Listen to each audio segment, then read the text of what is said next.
ये तस्वीरें हम आपको दिखा रहे हैं। प्रधानमंत्री नरेंद्र मोदी इस वक्त पूजा कर रहे हैं भगवान विघ्नहर्ता गणेश जी की मूर्ति की पूजा, क्योंकि उनकी पूजा के बिना कोई भी शुभारंभ नहीं होता है। श्वेता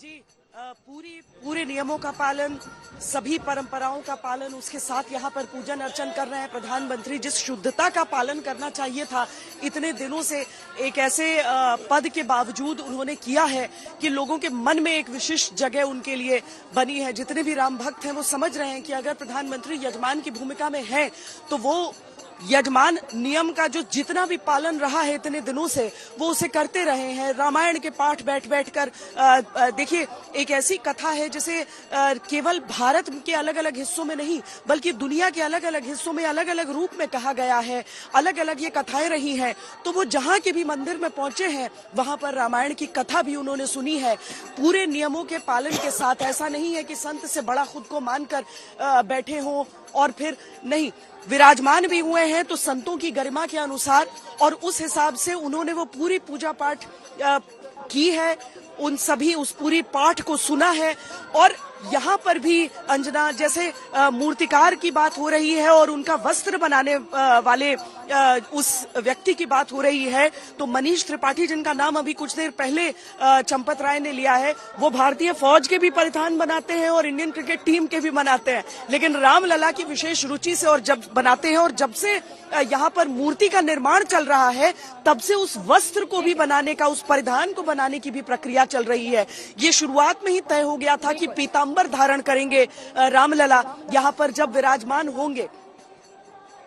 पीतांबर तो वाकई श्वेता बहुत आज बताया जाता है भगवान राम का प्रिय रंग, और ज्यादातर पीतांबर कपड़े ही उन्हें पहनाए जाते हैं। कुछ ही देर में जब ये प्राण प्रतिष्ठा हो जाएगी उसके बाद एक भव्य आरती वहां पर होगी। आरती को भी आगे फिर ले जाएंगे 3 अलग अलग आचार्यों की टीम जो पूजा को अंजाम तक ले जाएंगे। अशोक सिंघल हमारे साथ जुड़ गए हैं। अगर हम पूरे राजनीतिक सफर को बतौर प्रधानमंत्री नरेंद्र मोदी ही नहीं बल्कि एक बीजेपी कार्यकर्ता के तौर पर, एक संघ के प्रचारक के तौर पर वहां से अगर हम ट्रेस करें तो फिर अशोक ये दिन बहुत बड़ा पीएम के जीवन का। बिल्कुल, प्रधानमंत्री के लिए अंजना बहुत बड़ा दिन है। और प्रधानमंत्री की अगर यात्रा को देखा जाए, जर्नी को देखा जाए, संघ प्रचारक के तौर पे, बीजेपी के नेता के तौर पे मैंने भी बहुत नजदीक से देखा। लेकिन सबसे बड़ी बात यह है कि मुरली मनोहर जोशी के साथ जब वो अयोध्या आंदोलन से जुड़े हुए थे, उसके बाद आडवाणी की जब रथ यात्रा निकली अंजना, तो मैनेजर के तौर पे उन्होंने काम किया रथ यात्रा को मैनेज करने के लिए। पूरे देश में जिस ढंग से राम को लेकर के, आंदोलन को लेकर के अलग जगह नरेंद्र मोदी अगवा रहे, उसमें आडवाणी जी रहे, मुरली मनोहर जोशी जी रहे, लेकिन आडवाणी के साथ भी रथ यात्रा पे आप देखिएगा नरेंद्र मोदी की साथ साथ फोटो और विजुअल दिखाई देते थे। किस ढंग से उन्होंने मैनेज किया था उस वक्त पूरी यात्रा को, वो एक अपना एस्पेक्ट था। लेकिन उसके अलावा नरेंद्र मोदी का अगर देखा जाए, जब से वो प्रधानमंत्री बने, एक के बाद एक बीजेपी के जो मैनिफेस्टो में रहा, बीजेपी के एजेंडे में रहा, चाहे धारा 370 हो, राम जन्मभूमि सबसे बड़ी बात थी कि राम जन्मभूमि, भव्य राम मंदिर बनाने की जो बात बीजेपी ने हमेशा से कही थी कि रामलला हम आएंगे, मंदिर वहीं बनाएंगे, और भव्य राम मंदिर की बात हमेशा अंजना कही जाती थी। और प्रधानमंत्री नरेंद्र मोदी के कार्यकाल में ही भव्य राम मंदिर बना। इसको लेकर के बड़ी बात यह है कि आजकल के युवाओं को, जो आज की युवा है, जनरेशन है जो आज की, उनको भारत की संस्कृति और परंपराओं से अवगत कराने का मौका मिला है। क्योंकि जो इस वक्त माहौल है पूरे देश के अंदर, घर घर के के रूप में जो उन्होंने किया था, ये पुष्प जिसके साथ इस वक्त पूजा हो रही है। और इससे पहले कि फिर से अयोध्या चले, जल्दी से सुधांशु जी एक रिएक्शन आपसे, पूजा पहले सुना दें।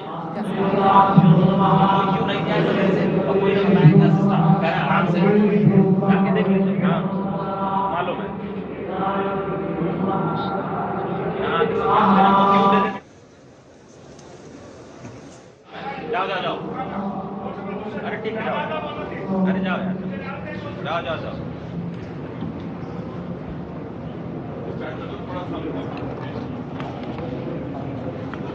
इस वक्त आप देख रहे हैं ये जो अद्भुत योग बना है। आज मध्याह्न में लगभग 12:30 बजे अयोध्या में श्री राम जन्मभूमि स्थान पर नवनिर्मित मंदिर में श्री राम भगवान की प्रतिष्ठा होगी। ये मेष लग्न है, वृश्चिक नवांश है और अभिजीत क्षण है।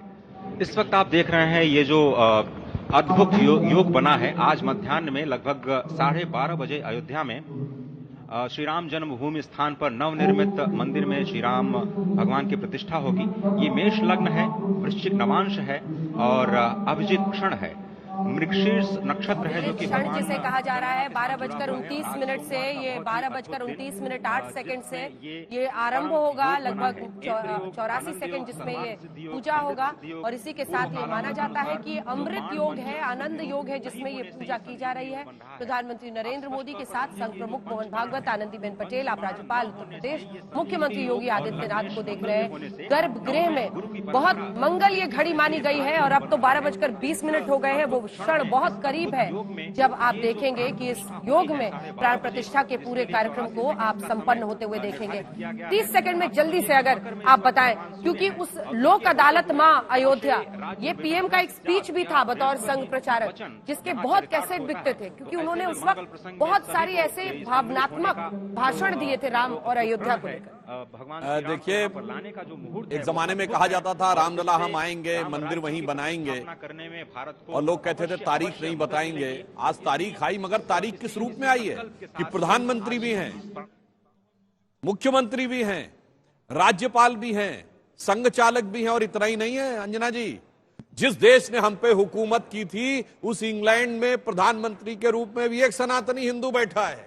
तो मुझे लगता है कि आज तो दिख रहा है कि रामलला हम आएंगे, पीएम सीएम आएंगे, राज्यपाल भी आएंगी, संघ चालक भी आएंगे और 10 डाउनिंग स्ट्रीट में भी राम का भगत हम पाएंगे।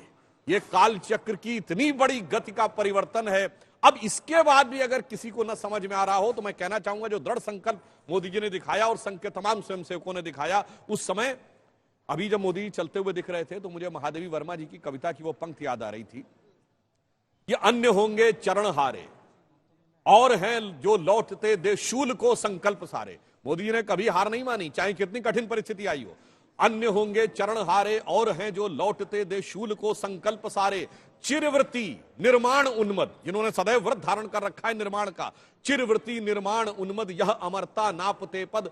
बांध देंगे अंक संस्कृति से तिमिर में स्वर्ण बेला। पंथ होने दो अपरिचित, प्राण रहने दो अलोक अकेला। तो उस समय हमारा पंथ अपरिचित था, हम अकेले थे, मगर आज संपूर्ण संसार रामलला की मूर्ति दिख रही है। देखिए, संपूर्ण संसार ये भव्य हमारे तमाम दर्शक आज दर्शन कर सकते हैं रामलला की मूर्ति। अब देखिए टेंट से कैसे, जिसको बार बार कहा जा रहा है, टाट से ठाट पर पहुंच गई है। मतलब मैं कहना चाहूंगा अंजना जी कि जगत के भूपाल अब तिरपाल में नहीं है और अब वो भव्य राम मंदिर में आकर विराजमान हुए हैं, जिनके लिए कहा गया था तात राम नहीं नर भूपाला, भुवनेश्वर कालहु कर काला। तो काल ने ऐसा परिवर्तन दिखाया है कि अब भूपाल भव्य मंदिर में आ गए हैं, अब तिरपाल में रहने के दिन चले गए।